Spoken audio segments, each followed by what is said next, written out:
Hello everyone, I'm in the middle of reviewing this little model kit by Cavico Models, this little walking tank. But I'm going to use this as an opportunity to review these clippers here. So these are bought locally, they're called Nanye, and they're pretty inexpensive, so I thought why not. Seems as though they make other clippers here, yeah, different styles, and no major warnings that I can see. Okay. Comes with a little leather cover, but it actually also has a plastic cover, which I think would be a little easier to get in and out, so I'll use the plastic one if anything. So are these double-sided or single-sided? That's what I'm wondering. I think they're single-sided, because you can see the far side has a big flat spot. This is all flat. That's not a knife. It's a landing pad for this side that is a knife. That's coming to a fine edge, right? So this is a single-sided cutter, and let's continue on. So there is a spring here, but there's no stop. So you could probably lose that spring if you're not careful. Alright, it just has a vinyl dipped type of handle. Maybe it was dipped twice, yellow, because there is a ledge here with the orange. Pretty good, you know, it's not slick at all. You get good traction, not too wide. You can see the brushing of it. Pretty thin blade tips. And then here's what I'm curious about. There's a ledge. So, I've come to realize these single-sided cutters always have a ledge here because the blade wants to land in the middle of that flat spot. I didn't realize this when I reviewed the Godhands. I did a different video on these Tamiyas and the Godhands. The Tamiyas are double-sided cutters. Both sides are a knife edge and they just meet in the middle. So literally it's a knife edge touching a knife edge. And so on the back of this is one continuous surface. You know, my fingernail doesn't really get caught much. You know, it does get caught a little bit. But you can see that edge is a knife. That edge is a knife. Okay? But the Godhands also had that ledge, and I just thought that was defective because I just thought the purpose of these was to cut flush so you wouldn't have to sand off so much. But no, this also had the same type of small ledge that you may... Let me see if I can show it to you here. No one else seems to mention this in the YouTube reviews. Right there, you can see the edge of that, right? Or maybe it has to be this way, hold on. Yeah. So that's the flat spot that the knife is landing on.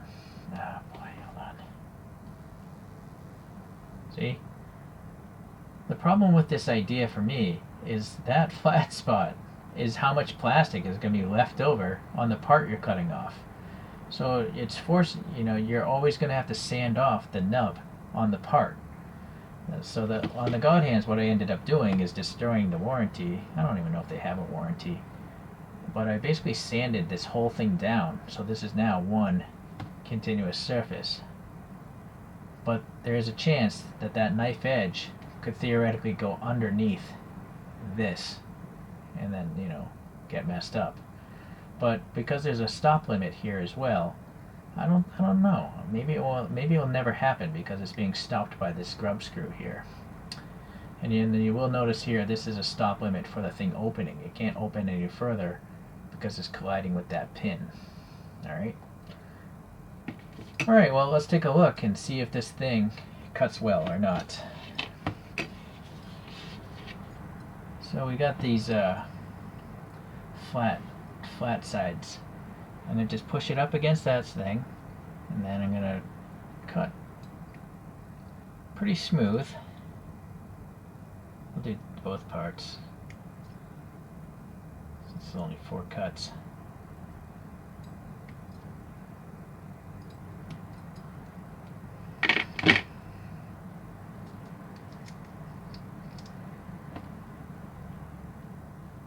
Yeah, you see, it's leaving a nub behind. because of that offset blade versus the and rest. So that means you have to sand this no matter what. So I will show you. Let's try the Tamiya's. I'll just do this one part here. So the Tamiya, again, is a pretty flush surface because of the double-sided cutter.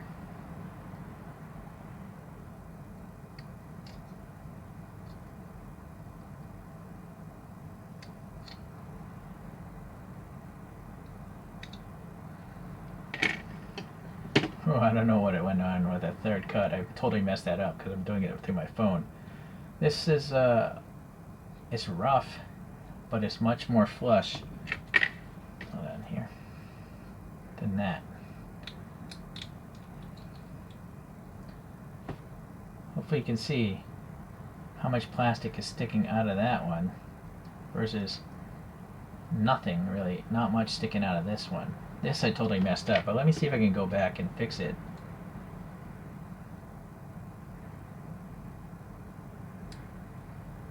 Yeah, so much more flush. Although it seems to have torn some material out, so that's not good either. Okay. Yeah, so that's not good either. There's still a nub there. So now the last one is the modified Godhand with the flush back surface.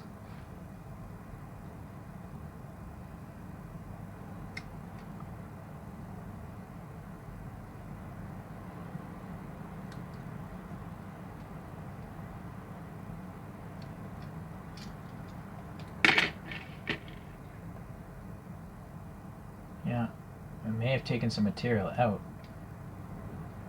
That's a lot more flush than the others. And that again, there's not much material sticking up out of that at all. So for me, modified Godhands seem to be the way to go. I could also probably modify this to do the same. Yeah, maybe later. Let's compare these two since they are both single-sided. As far as the height of the blade, I see what's going on here. So you can clearly see the thickness of this blade versus the thinness of the Godhands. That's why the Godhands don't tear the material up. There's not much whitening of the plastic is cutting because the angle is much more shallow. So let me see if I can show you the angle of this blade. Right around there maybe? It is really shallow. Maybe it's 10-15 degrees from that surface. But this one, yeah, you can just see, you know, that's 30 degrees at least. I'm gonna guess that's 30 degrees. So that's why it tears up more material. But for me, the problem is the whole concept of a single-sided blade not actually being flush. At least towards the end. It seems to get worse towards the end, towards the tip. Let me zoom in. See? Right at the base, it is actually flush. But it gets taller and taller there. And again, that's how much plastic is getting left behind on the part. Right? So the modified Godhands again. Yeah, you just don't see it, right? I took a diamond sharpener and I took it off that side. Once I saw streaks on both sides, I used a sharper, finer hone, and then later on I just did a nail polishing sponge. And so that's how I got that thing. Okay, well, so for this guy, you know, it's okay. I don't know, let's do a few more cuts, give it the benefit of the doubt. Let's do it the proper way. I'm going to cut it far away and then do a second pass. So far away. Sorry, I can't hit focus when I'm using both hands.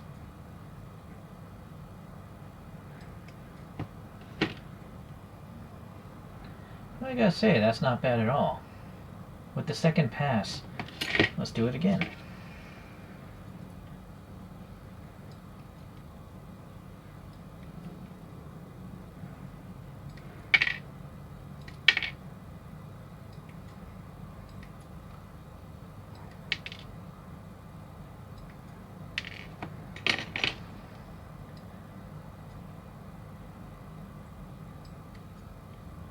that's awesome.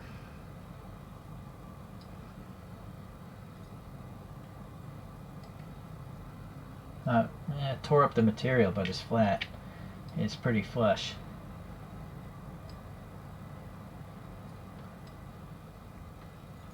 That actually took off the whole, too much material. Not bad.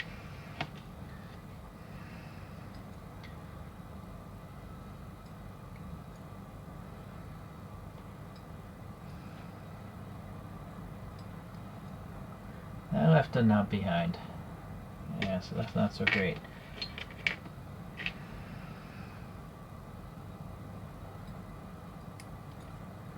Yeah, that's not so great. I think you want to cut as far towards the inside as you can, because it's more flush there. That's actually pretty good.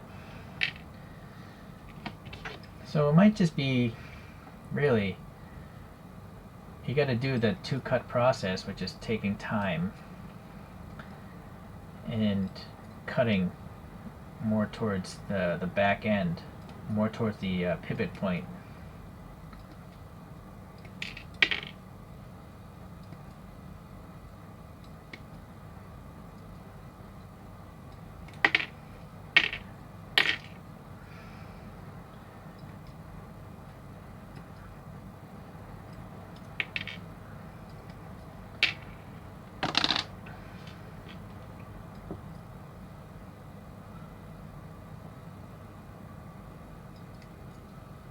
Alright, that's pretty good.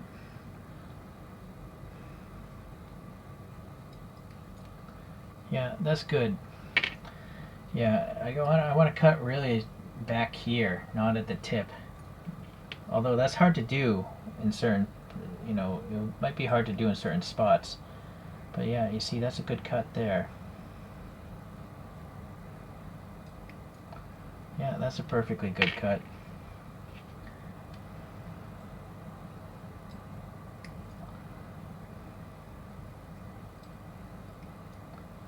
Yeah, it got worse because I didn't cut far back.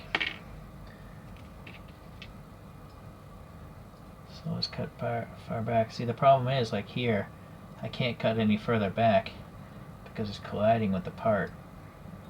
So then, yeah, it's going to leave more plastic behind. But if I cut way back here, that's pretty good.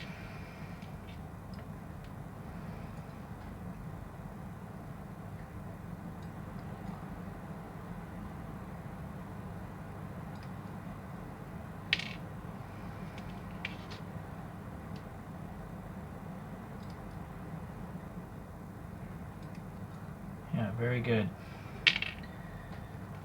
One more. See, that's a pretty big nub.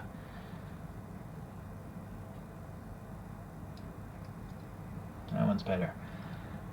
Granted, it's not so easy to do through a screen. Yeah, alright. So in summary, if you're really diligent and you're willing to go through the two-step process of cutting stuff, then this works okay.